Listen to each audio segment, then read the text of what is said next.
बच्चों, Gyandeep plus channel में आप लोगों का बहुत बहुत स्वागत है। बच्चों, गुप्त वंश को हमने पढ़ा। अब गुप्त वंश में कब से कब तक किस राजा ने राज किया, ये भी जानिए। है ना जरूरी? बच्चों, गुप्त वंश लगभग 309 से 320 तक ईस्वी तक था।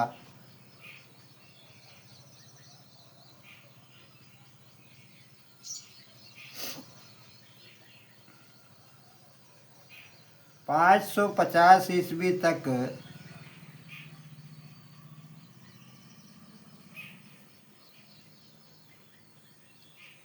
उनका शासन काल माना जाता है। अब देखो, चंद्रगुप्त प्रथम जो है 319 ईस्वी से लेकर के 335 ईस्वी तक चंद्रगुप्त प्रथम था। और समुद्रगुप्त कब से कब तक था? 335 से लेकर के 375 तक।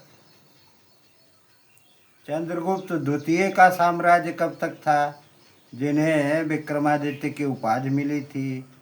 375 से 414 वर्ष ईस्वी तक।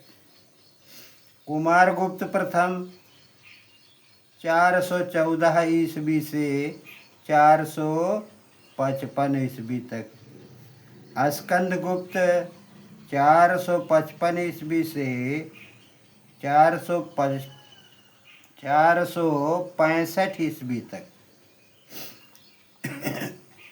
और इस वंश का अंतिम शासक जो महत्वपूर्ण था वह बुद्धगुप्त था।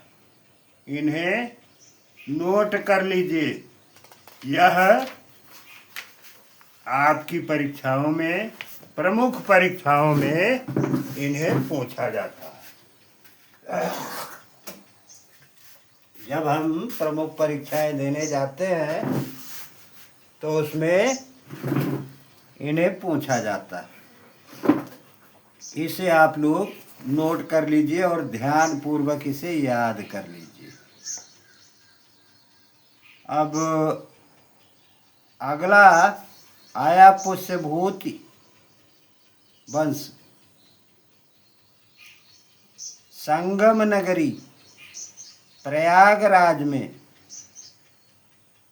माघ के महीने में माघ मेला, कुंभ एवं महाकुंभ का पर्व मनाया जाता है।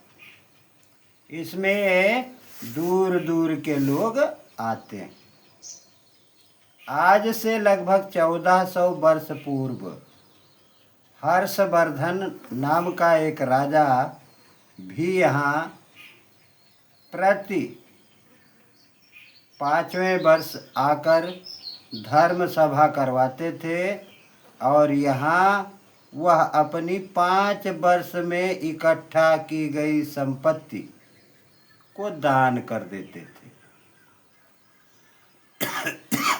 कौन था वो? हर्षवर्धन। बच्चों, जहाँ से भी इस चैनल को आप लोग देख रहे हैं, लाइक सब्सक्राइब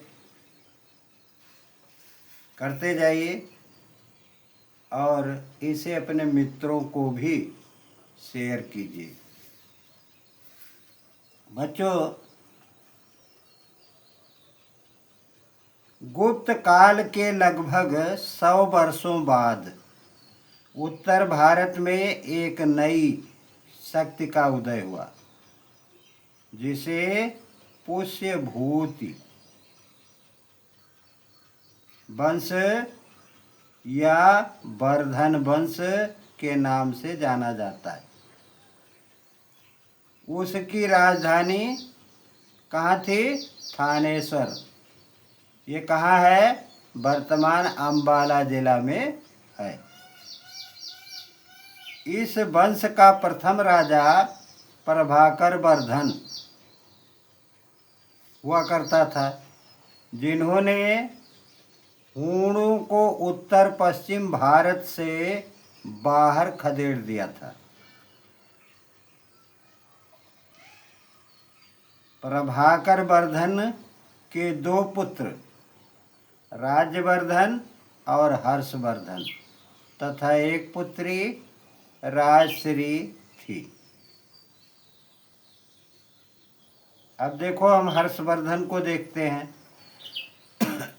हर्षवर्धन का शासन जो था 606 ईस्वी से लेकर के 647 ईस्वी तक था। हर्षवर्धन 16 वर्ष की आयु में 606 ईस्वी में गद्दी पर बैठा। हर्ष की प्रारंभिक राजधानी थानेश्वर थी और बाद में उन्होंने कन्नौज को अपनी राजधानी बना लिया। हर्षवर्धन स्वयं विद्वान था तथा वह विद्वानों का आश्रयदाता भी था। हर्षवर्धन ने संस्कृत में 3 नाटकों नागानंद, रत्नावली और प्रियदर्शिका की रचना की। बाणभट्ट हर्ष के ही दरबारी कवि थे। उन्होंने हर्ष चरित्र लिखा। बच्चों, चीनी यात्री ह्वेनसांग, जिसे ह्वेनत्सांग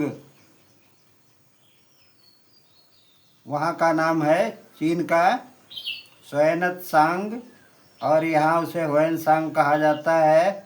उसके शासनकाल में, उनके शासनकाल में ही भारत आया। ह्वेनसांग 15 वर्षों तक भारत में रहा। अब देखिए, वर्धन काल ह्वेनत्सांग यानी ह्वेनसांग की नज़र से ह्वेनसांग ने क्या लिखा उनके बारे में? हर्षवर्धन एक प्रजापालक एवं उदार शासक थे। उन्होंने जिन राज्यों पर विजय प्राप्त की, उन राजाओं ने हर्ष की अधीनता स्वीकार कर ली।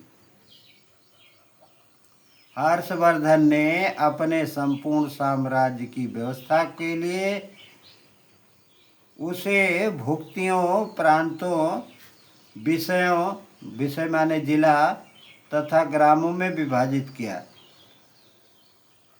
उसके शासन में अपराध कम होते थे।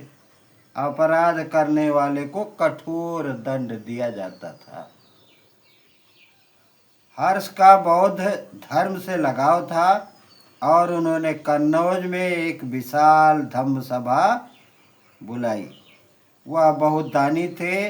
वह हर 5 वर्ष में प्रयाग के मेले में जाकर के अपने 5 वर्ष में संचित की गई धनराशि को दान कर दिया करते थे।